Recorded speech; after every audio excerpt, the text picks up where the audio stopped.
ಶತಾಯಗತಾಯ CM ಕುರ್ಚಿ ಪಡಿಲೇಬೇಕು ಅಂತ ಡೆಲ್ಲಿಗೆ ಹೋಗಿ ಠಿಕಾಣಿ ಹಾಕೊಂಡು ಕೂತಿರೋ ಉಪಮುಖ್ಯಮಂತ್ರಿ ಡಿ ಕೆ ಶಿವಕುಮಾರ್ಗೆ ಯಾವುದೇ ಭರವಸೆ ಸಿಕ್ಕಂತೆ ಕಾಣಿಸ್ತಾ ಇಲ್ಲ. 2 ದಿನ ದೆಹಲಿಯಲ್ಲಿದ್ದರೂ ಕೂಡ ಅಸ್ಸಾಂ ಚುನಾವಣೆ ವಿಚಾರವಾಗಿ ರಾಹುಲ್ ಜೊತೆ ಚರ್ಚೆ ನಡೆಸಿದ್ರು, ಕುರ್ಚಿ ವಿಚಾರವಾಗಿ ಚರ್ಚೆಗೆ ಅವಕಾಶ ಸಿಕ್ಕಿಲ್ಲ. ಆದರೆ ಮೂಲಗಳ ಪ್ರಕಾರ ಮನ್ರೇಗಾ ಹೆಸರು ಬದಲಾಯಿಸಿರೋದಕ್ಕೆ ಖಂಡಿಸಿ ನಡೆಯುತ್ತಿರುವ ವಿಶೇಷ ಅಧಿವೇಶನದ ಬಳಿಕ ಜನವರಿ ಅಂತ್ಯಕ್ಕೆ ಬರುವಂತೆ ಸೂಚನೆ ಕೊಟ್ಟಿದ್ದಾರೆ ಅಂತ ಹೇಳಲಾಗ್ತಾ ಇದೆ. ಜನವರಿ 22ರಿಂದ ಜನವರಿ 31ರವರೆಗೆ ಈ ಅಧಿವೇಶನ ನಡೆಯುತ್ತೆ. ಹಾಗಾಗಿ ಜನವರಿ 31ಕ್ಕೆ ಡಿಕೆ ಮತ್ತೆ ದೆಹಲಿಗೆ ಹೋಗುವ ಸಾಧ್ಯತೆ ಇದೆ. ಸೋನಿಯಾ, ರಾಹುಲ್, ಖರ್ಗೆ ಸಮ್ಮುಖದಲ್ಲಿ ರಾಜಿ ಸೂತ್ರದ ಸಾಧ್ಯತೆ ಇದ್ದು, ರಾಜ್ಯ ಬಜೆಟ್, ಜಿಬಿಎ ಚುನಾವಣೆ, ಪಂಚರಾಜ್ಯ ಚುನಾವಣೆ ಇದೆಲ್ಲದರ ಮಧ್ಯೆ ಕುರ್ಚಿ ಗಲಾಟೆಗೆ ಹೈಕಮಾಂಡ್ ಪರಿಹಾರ ಕೊಡುತ್ತಾ ಅನ್ನೋದು ಯಕ್ಷ ಪ್ರಶ್ನೆಯಾಗಿದೆ. ಈ ಬಗ್ಗೆ ಮಾಧ್ಯಮದವರು ಪ್ರತಿಕ್ರಿಯೆ ಕೇಳಿದ್ರೆ, ನನ್ನ ಡ್ಯೂಟಿ ನಾನು ಮಾಡ್ತಾ ಇದ್ದೀನಿ ಅಂತ DKಶಿ ಹೇಳಿದ್ದಾರೆ.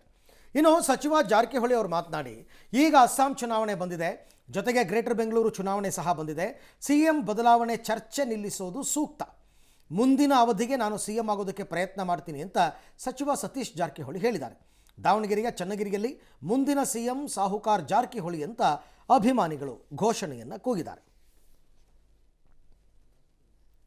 ಸೊ ಕಾಂಗ್ರೆಸ್ನಲ್ಲಿ ಕುರ್ಚಿ ಕಿತ್ತಾಟಕ್ಕೆ ಸದ್ಯಕ್ಕೆ ಬ್ರೇಕ್ ಅಂತ ಮೊದಲಿಂದನೂ ಕೂಡ ಇದನ್ನು ನಾವು ಹೇಳ್ತಾ ಇದ್ವಿ. ಬಜೆಟ್ ಮುಗಿಯೋ ತನಕ ನೀವೇನೇ ತಿಪ್ಪರ್ಲಾಗ ಹಾಕಿದ್ರೂ ಹೈಕಮಾಂಡ್ ತಲೆ ಕೆಡಿಸ್ಕೊಳ್ಳಲ್ಲ.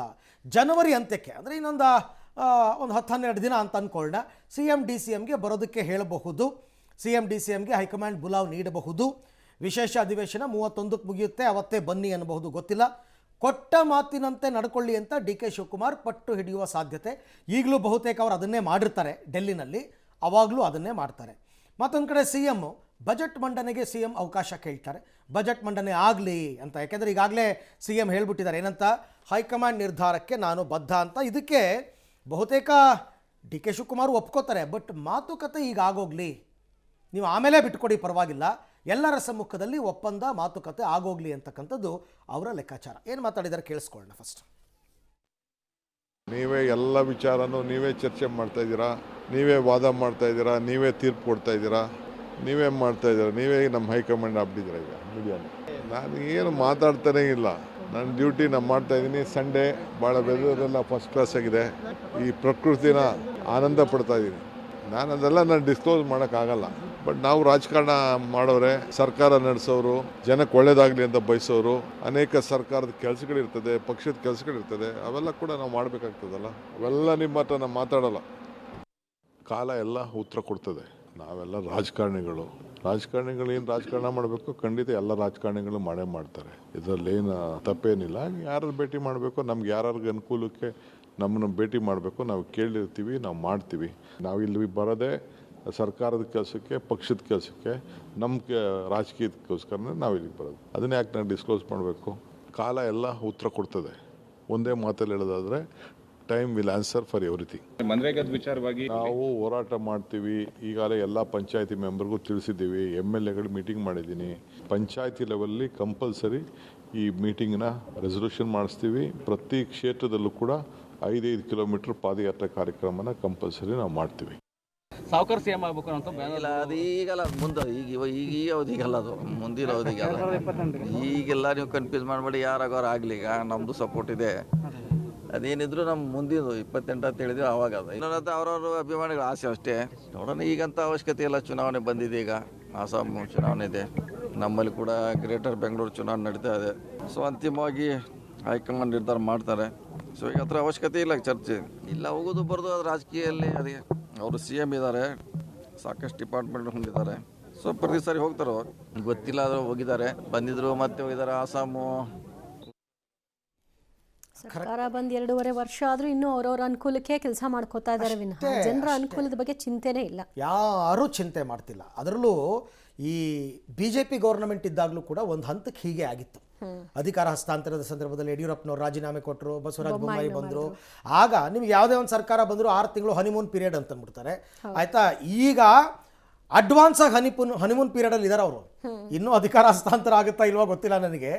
ಆಗಲೇ ಹೆಚ್ಚು ಕಡಿಮೆ ಒಂದು ಈ ಸೆಪ್ಟೆಂಬರ್ ಕ್ರಾಂತಿಯಿಂದ ತಾನೇ ಶುರುವಾಗಿದ್ದು. ಸೆಪ್ಟೆಂಬರಿಂದನೂ ಯಾವ ಅಭಿವೃದ್ಧಿನೂ ನಡೀತಾ ಇಲ್ಲ. ರಾಜ್ಯದ ಜನಕ್ಕೆ ಇದೆಲ್ಲ ಗೊತ್ತಾಗ್ಬಿಟ್ಟಿದೆ. ಆಮೇಲೆ ಸತೀಶ್ ಜಾರಕಿಹೊಳಿ ಹೇಳಿದ್ದು ಕರೆಕ್ಟು. ಈಗ ಟೈಮು ಸಿದ್ದರಾಮಯ್ಯನವ್ರಿಗೆ ತುಂಬ ಚೆನ್ನಾಗಿ ಪೂರಕವಾಗಿದೆ. ಅದಕ್ಕೆ ಅವ್ರು ಅಷ್ಟು ಕೂಲಾಗಿರೋದು. ಯಾಕೆ ಅಂದರೆ ಮೊದಲೇನು ಹೇಳಿದ್ರು 2.5 ವರ್ಷ ಆಗಲಿ 2.5 ವರ್ಷ ಆಗಲಿ ಅಂತಂದ್ರು. 2.5 ವರ್ಷ ಮುಗೀತು. ಆಮೇಲೆ ದಾಖಲೆ ಮಾಡಬೇಕು, ಆ ದೇವರಾಜ ಅರಸು ದಾಖಲೆ ಮುರಿಬೇಕು ಅಂತ ಅಧಿವೇಶನ ಬೇರೆ ಇತ್ತು, ಅದು ಆಯಿತು. ಮಧ್ಯದಲ್ಲಿ ಅಧಿವೇಶನ ಬಂತು. ಅದೆಲ್ಲ ಆಯಿತು ಅಂತಂದರೆ ಇವಾಗ ನೆಕ್ಸ್ಟ್ ಬಜೆಟ್ ಇದೆ, ದಾಖಲೆ ಬಜೆಟ್, 17ನೇ ಬಜೆಟ್, ಅದನ್ನು ಮುಗಿಸ್ತೀನಿ ಅಂತಾರೆ. ಅದು ಮುಗಿಯೋಷ್ಟೊತ್ತಿಗೆ ಜೂನ್ 30 ನೀವು GBA ಎಲೆಕ್ಷನ್ ಮಾಡ್ಕೋಬೇಕು. ಐ ಥಿಂಕ್ ಆ ಆಸುಪಾಸಿನಲ್ಲೇ ಈ ಪಂಚರಾಜ್ಯಗಳ ಚುನಾವಣೆ ಕೂಡ ಬರುತ್ತೆ. ಇದೆಲ್ಲ ಇರಬೇಕಾದ್ರೆ, ಅದರಲ್ಲೂ ಕೇರಳ ರಾಜ್ಯದ ಚುನಾವಣೆ ಇರಬೇಕಾದ್ರೆ ಪಕ್ಕದ ರಾಜ್ಯದಲ್ಲಿ ನಮ್ಮ ಕರ್ನಾಟಕದಲ್ಲಿ CMನ ಬದಲಾಯಿಸ್ಕೊಂಡು ಕೂತ್ಕೊಳ್ಳಲ್ಲ. ಹಾಗಾಗಿ ಇದು ಸತ್ಯ DK ಶಿವಕುಮಾರ್ಗೂ ಗೊತ್ತು. ಅವ್ರು ಹೇಳ್ತಿರೋದು ಏನಂದರೆ, ಅವ್ರು ಪಟ್ಟಾಕ್ತಿರೋದೇನೆಂದರೆ, ಆಗಲಿ ಇವೆಲ್ಲನೂ ಮುಗಿಲಿ, ಹೋಟೆಲ್ ಮಾಡಿ ಮಾತುಕತೆ ಈಗ ಆಗ್ಬಿಡ್ಲಿ, ಒಂದು ಡೇಟ್ ಫಿಕ್ಸ್ ಮಾಡೋಣ, ಇಂಥ ಡೇಟು ಅಂತ. ನೀವು ಜೂನಿಗೆ ಬಿಟ್ಕೊಡ್ತೀರೋ, ಜುಲೈಗೆ ಬಿಟ್ಕೊಡ್ತೀರೋ, ಅದು ಈಗ ಮಾತುಕತೆ ಆಗ್ಬಿಡ್ಲಿ. ಯಾಕೆಂದರೆ ಅವಾಗ ಮಾತುಕತೆ ಆಗಿತ್ತು ಅಂತಾರಲ್ಲ, ಯಾವಾಗ ಸರ್ಕಾರ ರಚನೆ ಸಂದರ್ಭದಲ್ಲಿ, ಅವಾಗ ಇವ್ರಿಗೆ ಅಡ್ಡಗೋಡೆ ಮೇಲೆ ದೀಪ ಇಟ್ಟಂಗೆ ಮಾತಾಡ್ಬಿಟ್ಟಿದ್ದಾರೆ. ಇವರು ಆತರಕ್ಕೆ ಒತ್ತಡಕ್ಕೆ ಒಪ್ಕೊಂಡ್ಬಿಟ್ಟಿದ್ದಾರೆ. ಇವರು ಆವಾಗಲೇ ಕೂತ್ಕೋಬೇಕಾಗಿತ್ತು. ಏನೇ ಬರಲಿ, ಇಷ್ಟು ರಾಜಕೀಯದಲ್ಲಿ ಅನುಭವ ಇರ್ತಕ್ಕಂಥ DK ಶಿವಕುಮಾರ್ಗೆ ಹೀಗೆಲ್ಲ ಆಗುತ್ತೆ ಅಂತ ಆವಾಗಲೇ ಗೊತ್ತಿರಲಿಲ್ವಾ? ಹೌದು, ನನಗೆ ಡೇ ಕೊಡಿ, ನನಗೆ ಟೈಮ್ ಕೊಡಿ ಅಂತ ಕೂತ್ಕೋಬೇಕಾಗಿತ್ತು, ಇಂಥ ದಿನಕ್ಕೆ ಅಂತ ಹೇಳಿ ಅಂತ. ಆಗಾಗಲಿಲ್ಲ, ಈಗ ಬಿಡಬಾರ್ದು ಅಂತ ಕೂತಿದ್ದಾರೆ. ನೋಡೋಣ ಇನ್ನೂ ಎಷ್ಟು ದಿನ ಈ ಸರಣಿ ಮುಂದುವರಿಯುತ್ತೆ ಅಂತ ಅಂದ್ಬಿಟ್ಟು. ಇದು ಕಾಂಗ್ರೆಸ್ನ ಕಥೆ. ಆದರೆ ಏನು JDSನಿಂದ ಶಾಸಕ GT ದೇವೇಗೌಡಗೆ ಇದೇ ಕೊನೆ ಚುನಾವಣೆ ಆಗುತ್ತಾ ಅನ್ನುವಂಥ ಪ್ರಶ್ನೆ. ಮೈಸೂರು ಭಾಗದ JDS ಮುಖಂಡರೊಂದಿಗೆ ಮಾಜಿ ಪ್ರಧಾನಿ HD ದೇವೇಗೌಡರು ಸಭೆ ನಡೆಸಿದರು. ಸಾರಾ ಮಹೇಶ್, ಮಂಜೇಗೌಡ, ಅಶ್ವಿನ್ ಕುಮಾರ್, ವಿವೇಕಾನಂದ ಸೇರಿದಂತೆ ಹಲವು ಮುಖಂಡರು ಭಾಗಿಯಾಗಿದ್ದರು. ಪ್ರಮುಖವಾಗಿ ಚಾಮುಂಡೇಶ್ವರಿ ವಿಧಾನಸಭಾ ಕ್ಷೇತ್ರ ಪಕ್ಷ ಸಂಘಟನೆ, ಹಾಸನ ಸಮಾವೇಶದ ಬಗ್ಗೆ ಸಭೆಯಲ್ಲಿ ಚರ್ಚೆ ಆಯಿತು. ಸಭೆ ಬಳಿಕ ಮಾತನಾಡುವಂತಹ ಸಾರಾ ಮಹೇಶ್, ಇವತ್ತು 2 ವಿಚಾರವಾಗಿ ಸಭೆಯಲ್ಲಿ ಚರ್ಚೆ ಆಯಿತು. ಮುಂಬರುವ ಸ್ಥಳೀಯ ಸಂಸ್ಥೆಗಳ ಚುನಾವಣೆ ವಿಚಾರವಾಗಿ ಪಕ್ಷ ಸಂಘಟನೆ, ಹಾಸನದಲ್ಲಿ ನಡೆಯಲಿರುವಂತಹ ಸಮಾವೇಶದ ಬಗ್ಗೆ ಸುದೀರ್ಘ ಚರ್ಚೆ ಆಯಿತು.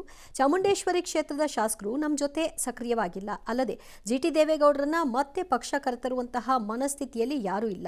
ನನಗೆ ಕೃಷ್ಣರಾಜನಗರ ಜನರು 3 ಬಾರಿ ಆಯ್ಕೆ ಮಾಡಿ ಮಂತ್ರಿ ಮಾಡಿದ್ದಾರೆ. ಯಾವಾಗ ಯಾರು ಸ್ಪರ್ಧೆ ಮಾಡಬೇಕು ಅನ್ನೋದನ್ನ ಕುಮಾರಸ್ವಾಮಿ, ದೇವೇಗೌಡರು ನಿರ್ಧಾರ ಮಾಡ್ತಾರೆ ಅಂದರು. 2006ರಲ್ಲಿ ಸ್ವಲ್ಪ ಸಮಸ್ಯೆ ಆಯಿತು. 2013ರಲ್ಲಿ ಮತ್ತೆ ಬೇಸರ ಮಾಡಿಕೊಂಡ್ರು. ಕುಮಾರಣ್ಣರವರು ನನ್ನ ಮನೆ ಬಾಗಿಲು ಮುಚ್ಚಿದೆ ಅಂತ ಹೇಳಿದ್ರು. ಒತ್ತಾಯವನ್ನು ಮಾಡಿ ಅವರ ಅನಿವಾರ್ಯತೆ ಇದೆ ಅಂತ ಹೇಳಿ ಕರ್ಕೊಬಂದರು. ಮತ್ತೆ 23ರಲ್ಲೂ ಕೂಡ ಈಗ ಬೇಜಾರಾಗಿದ್ದಾರೆ. ಈಗಿನ ಪರಿಸ್ಥಿತಿನಲ್ಲಿ ನಾವು ಯಾರೂ ಕೂಡ ಆ ಮನಸ್ಥಿತಿನಲ್ಲಿಲ್ಲ. ಪಕ್ಷ ಏನೇ ಸೂಚನೆ ಕೊಟ್ಟರು, ಯಾರೇ ಅಭ್ಯರ್ಥಿ ಆದರೂ ಕೂಡ ಅವ್ರ ಎದುರಿಗೆ ಸ್ಪರ್ಧೆ ಮಾಡೋಕ್ಕೆ ನಾನು ರೆಡಿ ಇದ್ದೀನಿ. ಈಗ ಸಾರಾ ಮಹೇಶ್ವರನ್ನ ಯಾಕೆ ಕಣಕ್ಕಿಳಿಸ್ಲಿಕ್ಕೆ ನಾಳೆ ಚರ್ಚೆ ಕರೆದಿದ್ದಾರೆ, ಅವರು ನಿಲ್ಲಿಕ್ಕೆ ಒಪ್ಕೊಂಡಿದ್ದಾರೆ. ನಮ್ಮ JDS ಪಕ್ಷದ ಅಭ್ಯರ್ಥಿಗಳನ್ನು ಎಲ್ಲರೂ ಕೂಡ ಅವ್ರಿಗೆ ಮತವನ್ನು ಚಲಾಯಿಸ್ದಂಗೆ ಮಾಡಿ, ನಾನು ಕಳೆದ MLC ಚುನಾವಣೆಯಲ್ಲಿ ಆದರೂ ಕೂಡ ಅವರು ಅದೇನಾಗುತ್ತೆ ಅಂದರೆ ಪಕ್ಷದ ವಿರೋಧಿವಾಗಿ ಕೆಲಸ ಮಾಡ್ತಕ್ಕಂಥದ್ದು. ಇವತ್ತು ಪಕ್ಷ ಮುಂದೆ ಬರತಕ್ಕಂಥ ದಿನಗಳಲ್ಲಿ ಪಕ್ಷದ ಕಾರ್ಯಕರ್ತರು ಮುಜುಗರಕ್ಕೆ ಒಳಗಾಗಬಾರ್ದು. ಇಲ್ಲಿ ವಿಷಯ ಸಿಂಪಲ್ಲು. ಇವ್ರು ತೀರ್ಮಾನ ಮಾಡೋಕ್ಕೂ ಮೊದಲು GT ದೇವೇಗೌಡರೇ ತೀರ್ಮಾನ ಮಾಡಿದ್ದಾರೆ. ಅವರು ನೆಕ್ಸ್ಟ್ ಚಾಮುಂಡೇಶ್ವರಿ ಕ್ಷೇತ್ರದಿಂದ ಕಾಂಗ್ರೆಸ್ನ ಅಭ್ಯರ್ಥಿ. ಒಂದು ವೇಳೆ ಸಿದ್ದರಾಮಯ್ಯ ಮತ್ತೊಂದು ಚುನಾವಣೆಗೆ ಸ್ಪರ್ಧೆ ಮಾಡ್ತೀನಿ ಅಂತಂದರೆ ಅವ್ರಿಗೆ ವರುಣ ಇದ್ದೇ ಇದೆ. ಒಂದು ವೇಳೆ ಸಿದ್ದರಾಮಯ್ಯನವರು ಆಗಲ್ಲಪ್ಪ ನಾನು ಸ್ಪರ್ಧೆ ಮಾಡಲ್ಲ ಅಂತಂದರೆ ವರುಣನ ಮಗನಿಗೆ ಬಿಟ್ಕೊಡ್ತಾರೆ. ಚಾಮುಂಡೇಶ್ವರಿಗೆ ಯಾರು? GT ದೇವೇಗೌಡರು ಕಾಂಗ್ರೆಸ್ ಅಭ್ಯರ್ಥಿ. GT ದೇವೇಗೌಡರು ಅಲ್ಲಿಗೆ ಜಂಪ್ ಆದರೆ ಈಗಾಗಲೇ ಒಂದು ಹೆಜ್ಜೆ ಹೊರಗಡೆ ಇಟ್ಟಿದ್ದಾರೆ. ಇಲ್ಲೊಬ್ರು ಕ್ಯಾಂಡಿಡೇಟ್ ಬೇಕಲ್ಲ JDS ಇಂದ. ಆಮೇಲೆ BJP ಅಲ್ಲೇನು ತುಂಬ ಸ್ಟ್ರಾಂಗ್ ಆಗಿಲ್ಲ. ಮೈತ್ರಿ ಮಾಡ್ಕೊಂಡು ಹೋದರೆ ಅವ್ರು JDSಗೆ ಬಿಟ್ಕೊಡ್ತಾರೆ, JDS ಚಾಮುಂಡೇಶ್ವರಿನ. ಹಾಗಾಗಿ ಸಾರಾ ಮಹೇಶ್ನ ರೆಡಿ ಮಾಡ್ಕೋತಾ ಇದ್ದಾರೆ ಅಷ್ಟೇ, ರಾಜಕೀಯ ಇನ್ನೇನೂ ಇಲ್ಲ. ಇನ್ನು ಅಬಕಾರಿ ಇಲಾಖೆಯ DC ಜಗದೀಶ್ ಮತ್ತು SP ತಮ್ಮಣ್ಣ, ಕಾನ್ಸ್ಟೇಬಲ್ ಲಕ್ಕಪ್ಪ ಗಣಿ ಲೋಕಾಯುಕ್ತಕ್ಕೆ ಬಿದ್ದಿದ್ದು ನ್ಯಾಯಾಂಗ ಬಂಧನದಲ್ಲಿದ್ದಾರೆ ಈಗಾಗಲೇ. ಈ ಬೆನ್ನಲ್ಲೇ ಅಬಕಾರಿ ಸಚಿವ RB ತಿಮ್ಮಾಪುರ ಅವರನ್ನು ಸಂಪುಟದಿಂದ ವಜಾ ಮಾಡಬೇಕು ಅಂತ BJP ನಾಯಕರು ಒತ್ತಾಯಿಸಿದ್ದಾರೆ. ಬೆಂಗಳೂರಿನಲ್ಲಿ ಮಾತನಾಡಿದ ವಿಪಕ್ಷ ನಾಯಕ ಅಶೋಕ್, ಸಚಿವ ತಿಮ್ಮಾಪುರ ಅವರನ್ನು ಒಂದು ಕ್ಷಣವೂ ಸಂಪುಟದಲ್ಲಿ ಇಟ್ಕೋಬಾರ್ದು, ಇಲ್ಲದೇ ಇದ್ದರೆ ಅಬಕಾರಿ ಇಲಾಖೆ ಭ್ರಷ್ಟಾಚಾರದಲ್ಲಿ CM ಕೂಡ ಭಾಗಿಯಾಗಿದ್ದಾರೆ ಅಂತ ಭಾವಿಸಬೇಕಾಗುತ್ತೆ ಅಂತ ಕಿಡಿಕಾರಿದ್ರು.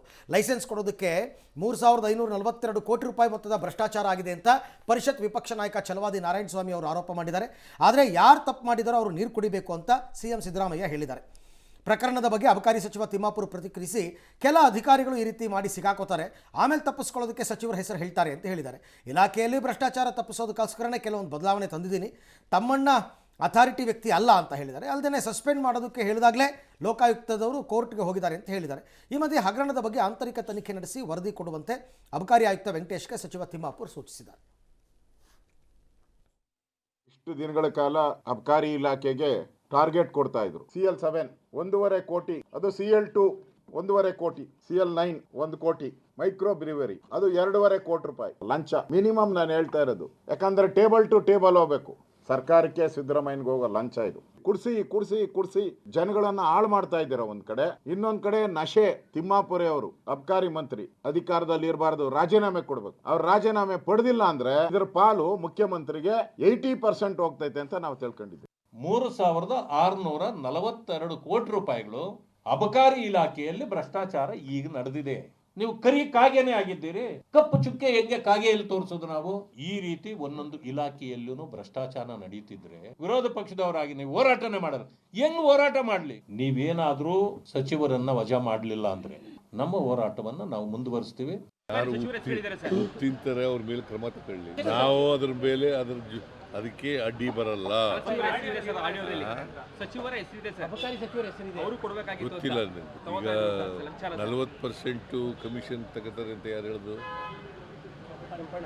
ಕೆಂಪಣ್ಣ ಅಲ್ಲ ಮತ್ತೆ ಇವು ಆವಾಗ ಕೆಲವು ಇಲಾಖೆಗಳಲ್ಲಿ ಅಧಿಕಾರಿಗಳು ಕೆಳ ಹಂತದವರು ಮೇಲಂತದವರು ಮಾಡ್ತಾ ಇರ್ತಾರೆ. ಲೋಕಾಯುಕ್ತರು ಕೈಯಾಗಿ ಸಿಗ್ತಿರ್ತಾರೆ. ಆ ಸಿಕ್ಕಾಗ ಯಾರ್ಯಾರ ಹೆಸರನ್ನು ದುರ್ಬಳಕೆ ಮಾಡ್ಕೋತಾರೆ. ಆ ದುರ್ಬಳಕೆ ಮಾಡಿಕೊಂಡ್ರೆ ಮಾತ್ರ ದುಡ್ಡು ಬರುತ್ತೆ. ಈಗ ನಾವು ಇವ್ರು ಕೊಡ್ಬೇಕು, ಅವ್ರು ಕೊಡ್ಬೇಕು, ಮಂತ್ರಿ ಕೊಡ್ಬೇಕಂದ್ರೆ ತಾನೇ ದುಡ್ಡು ಕೊಡೋರು ಕೊಡ್ತಾರೆ.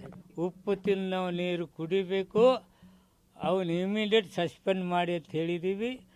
ಗದಗದ ಲಕ್ಕುಂಡಿಯಲ್ಲಿ ನಡೀತಾ ಇರೋ ಉತ್ಖನನದ 3ನೇ ದಿನವಾದ ಇವತ್ತು ಕೋಟೆ ವೀರಭದ್ರೇಶ್ವರ ದೇವಾಲಯ ಅಂಗಳದಲ್ಲಿ ಶಿವಲಿಂಗ ಪತ್ತೆಯಾಯಿತು. ಉತ್ಖನನ ಸ್ಥಳದ ಪಕ್ಕದಲ್ಲಿ ಗೋಡೆಯಲ್ಲಿ ಶಿವಲಿಂಗ ಪತ್ತೆಯಾಗಿದೆ. ನಿನ್ನೆಯಷ್ಟೇ ಶಿವಲಿಂಗ ಮಾದರಿಯ ಪ್ರಾಚ್ಯವಶೇಷ ಪತ್ತೆಯಾಗಿತ್ತು. ಜನತಾ ಶಿಕ್ಷಣ ಸಂಸ್ಥೆ ಕಟ್ಟಡ ತೆರವು ವೇಳೆ ಕೋಟೆ ಗೋಡೆಯಲ್ಲಿ ಶಿವಲಿಂಗ ಕಂಡುಬಂತು. ಶಿವಲಿಂಗ ಯಾವ ಕಾಲದ್ದು ಅನ್ನೋದನ್ನು ಈಗ ಅಧಿಕಾರಿಗಳು ಸ್ಪಷ್ಟಪಡಿಸಬೇಕು. ಇನ್ನು ಉತ್ಖನನ ಜಾಗದಲ್ಲಿ ಹಾವೊಂದು ಪ್ರತ್ಯಕ್ಷವಾಗಿ ಕಾರ್ಮಿಕರು ಭಯಭೀತರಾದರು. ಅರ್ಧ ಗಂಟೆ ಕೆಲಸವನ್ನೇ ಸ್ಟಾಪ್ ಮಾಡಿಕೊಂಡ್ರು. ಕಾಳಿಂಗ ಸರ್ಪದ ರೀತಿಯಲ್ಲಿ ಗೋಚರವಾಯಿತು ಅಂತ ಹೇಳ್ತಿದ್ದಾರೆ. ಇನ್ನು ಜಿಲ್ಲಾ ಉಸ್ತುವಾರಿ ಸಚಿವ ಎಚ್ ಕೆ ಪಾಟೀಲ್ ಅಧಿಕಾರಿಗಳ ಜೊತೆಗೆ ಸಭೆ ನಡೆಸಿದ್ರು. ಲಕ್ಕುಂಡಿಯನ್ನ ಬಯಲು ವಸ್ತು ಸಂಗ್ರಹಾಲಯ ಮಾಡ್ತಿದ್ದೀವಿ. 16 ಹೊಸ ದೇವಸ್ಥಾನ ಹಾಗೂ ಬಾವಿಗಳನ್ನು ರಕ್ಷಿತ ಸ್ಮಾರಕಗಳನ್ನಾಗಿ ಘೋಷಣೆ ಮಾಡಿದ್ದೇವೆ. ನಿಧಿ ಸಿಕ್ಕಂತಹ 100 ವರ್ಷ ನಿಧಿ ಏನು ಸಿಕ್ತು ಅದು 100 ವರ್ಷಗಳ ಹಳೆಯದ್ದು. ಜನವರಿ 26ನೇ ತಾರೀಕು ಆ ಕುಟುಂಬಕ್ಕೆ ನೆರವು ಘೋಷಣೆ ಮಾಡ್ತೀವಿ. ಏನು ಕೊಡಬೇಕು ಅನ್ನೋದ್ರ ಬಗ್ಗೆ ನಿರ್ಧಾರ ಆಗುತ್ತೆ ಅಂತ ಹೇಳಿದರು. ಲಕ್ಕುಂಡಿಯಲ್ಲಿ ಟಂಕಸಾಲೆ ಇತ್ತು ಅನ್ನೋದು ಇತಿಹಾಸ ಹೇಳುತ್ತೆ. ಅದಕ್ಕೆ ದಾಖಲೆಯಾಗಿ ಗ್ರಾಮಸ್ಥರಿಗೆ ಸಾಕಷ್ಟು ಕುರುಹುಗಳು ಮತ್ತು ಬೆಲೆ ಬಾಳುವಂಥ ಮತ್ತು ರತ್ನಗಳು ಸಿಕ್ಕಿದೆ. ಚಿನ್ನಾಭರಣಗಳು ಕೂಡ ಸಣ್ಣ ಪ್ರಮಾಣದಲ್ಲಿ ಸಿಕ್ಕಿದೆ. ಸೊ ಅವು ಇಲ್ಲಿ ಟಂಕಸಾಲೆ ಇತ್ತು ಅನ್ನೋದು ಕೂಡ ಅದನ್ನು ನಿರೂಪಿಸುತ್ತೆ. ನಾವು JCB ಆಪ್ರೇಟ್ ಮಾಡ್ತಾಯಿದ್ರು ಆಪ್ರೇಟರ್, ಅದು ಪ್ರತ್ಯಕ್ಷ ಕಾಣ್ತು ಸರ್. ಅದು ಕಂಡ ತಕ್ಷಣ ನಾವೇನಾಯ್ತು ಗಾಬರಿ ಆದ್ವಿ ಸರ್. JCB ಆಪ್ರೇಟರ್ ಸತೆ ಇಳಿದು ವರ್ಕ್ ಮಾಡೋದು ಬಿಟ್ಟು ಅರ್ಧ ಗಂಟೆ ಗಾಡಿ ಸ್ಟಾಪ್ ಮಾಡಿದ್ರು ಸರ್. ಸ್ಟಾಪ್ ಮಾಡಿಂದ ವಾಪಸ್ ಅದು ರಿಟರ್ನ್ ಹಾವು ಇಲ್ಲಿ ಹೋಯ್ತು ಸರ್. ಅದು ಭಾಳ ದೊಡ್ಡದೈತೆ ಸರ್. ಅದು ಒಂದು 2-2.5 ಮಾರು ಉದ್ದ ಐತೆ ಸರ್. ಅದು ಈ ತಿಂಗಳ ಇಲ್ಲಾಂದರೆ ಫೆಬ್ರವರಿ ಅಂತ್ಯದೊಳಗಾಗಿ ಈ 8 ದೇವಸ್ಥಾನಗಳನ್ನು ರಕ್ಷಿತ ದೇವಸ್ಥಾನಗಳನ್ನಾಗಿ ತೆಗೆದುಕೊಳ್ಬೇಕು ಅಂತ ನಿರ್ಣಯ ಮಾಡಿದ್ದೇವೆ. ಟೆಂಡರ್ ಪ್ರಕ್ರಿಯೆ ಓಪನ್ ಏರ್ ಮ್ಯೂಸಿಯಂ ನಿರ್ಮಾಣ ಮಾಡೋದಕ್ಕೆ ಟೆಂಡರ್ ಪ್ರಕ್ರಿಯೆ ಏನಿದೆ ಪ್ರಾರಂಭ ಆಗ್ತದೆ. ಪ್ರಜ್ವಲ್ ರಿತ್ತಿ ಒಬ್ಬ ಏನೊಂದು ಆದರ್ಶವನ್ನು ಮೆರೆದಿದ್ದಾನೆ, ಅವನಿಗೆ ಯಾವ ರೀತಿಯಾಗಿ ಪ್ರೋತ್ಸಾಹವನ್ನು ಕೊಡ್ಬೋದು ಹಾಗೆ ಅಂಥೇಳಿ ಸಭೆಯೊಳಗೆ ಚರ್ಚೆ ಮಾಡಿದ್ವಿ. ಏನು ಮೊನ್ನೆ ಏನು ಮಾಡಿಸೋಣ ಸೈ ಮಾಡಿಸೋಣ ಯಾರು ನಾನು ಮಾಡಿಸೋಣ ಯಾರು ಏನು ಮಾಡಿಸೋಣ ಏನು ನಿಧಿನ ಇದನ್ನು ನಮ್ಮ ಮನೇನು ಬೇರೆ ಇಲ್ಲ. ಅದ ಸುಮ್ಮನೆ ಕೊಡ್ತು ನೋಡಿ ಏನು ಮಾಡು ಅನ್ನೋದು ನಮಗೆ ಅನ್ನ ಭಯ ಅದ ಭಯ ಅಂತಿದ್ದು. ಶ್ರೀ ಕೋಟೆ ವೀರಭದ್ರೇಶ್ವರ ದೇವಸ್ಥಾನದ ಬಳಿ ಒಂದು ಕೋಟೆ ಇದೆ, ಐತಿಹಾಸಿಕ ಕೋಟೆ. ಆ ಕೋಟೆಯಲ್ಲಿ ಇವತ್ತೊಂದು ಶಿವಲಿಂಗ ಪ್ರತ್ಯೇಕಿದೆ. ಆ ಶಿವಲಿಂಗವನ್ನು ಕೂಡ ನಾವು ತೋರಿಸುವಂಥ ಕೆಲಸ ಮಾಡ್ತೀವಿ. ನೀವು ನೋಡ್ತಾ ಇರ್ಬೋದು, ನಾವೀಗ ಕೋಟೆ ವೀರಭದ್ರೇಶ್ವರ ದೇವಸ್ಥಾನದ ಅಂಗಳದಲ್ಲಿ ಇವತ್ತು ಒಂದು ಶಿವಲಿಂಗ ಪತ್ತೆಯಾಗಿರುವಂಥದ್ದು. ಇಲ್ಲಿ ಉತ್ಖನನ ಕಾರ್ಯ ನಡೆಯುತ್ತದೆ. ಈ ಒಂದು ಜಾಗದಲ್ಲೇ ಒಂದು ಜನತಾ ಶಿಕ್ಷಣ ಸಂಸ್ಥೆ ಒಂದು ಶಾಲೆ ಇತ್ತು. ಆ ಶಾಲೆಯನ್ನು ತೆರವುಗೊಳಿಸಿದ ನಂತರ ಈ ಕೋಟೆ ಬಯಲಾಗಿರುವಂಥದ್ದು. ಈ ಒಂದು ಶಿವಲಿಂಗ ಏನು ತೋರಿಸಿದ್ವಿ, ಈ ಶಿವಲಿಂಗನ ಮುಂಭಾಗದಲ್ಲಿ ಒಂದು ಅಡ್ಡಲಾಗಿ ಕಲ್ಲಿತ್ತು ಅನ್ನುವಂಥದ್ದು. ಈ ಕಲ್ಲಿನ ತೆರವಾದ ನಂತರ ಈಗ ಆ ಶಿವಲಿಂಗ ಪತ್ತೆ ಆಗಿರುವಂಥದ್ದು. ಇದು ಕೋಟೆ ಗೋಡೆಯ ಒಳಭಾಗದಲ್ಲಿ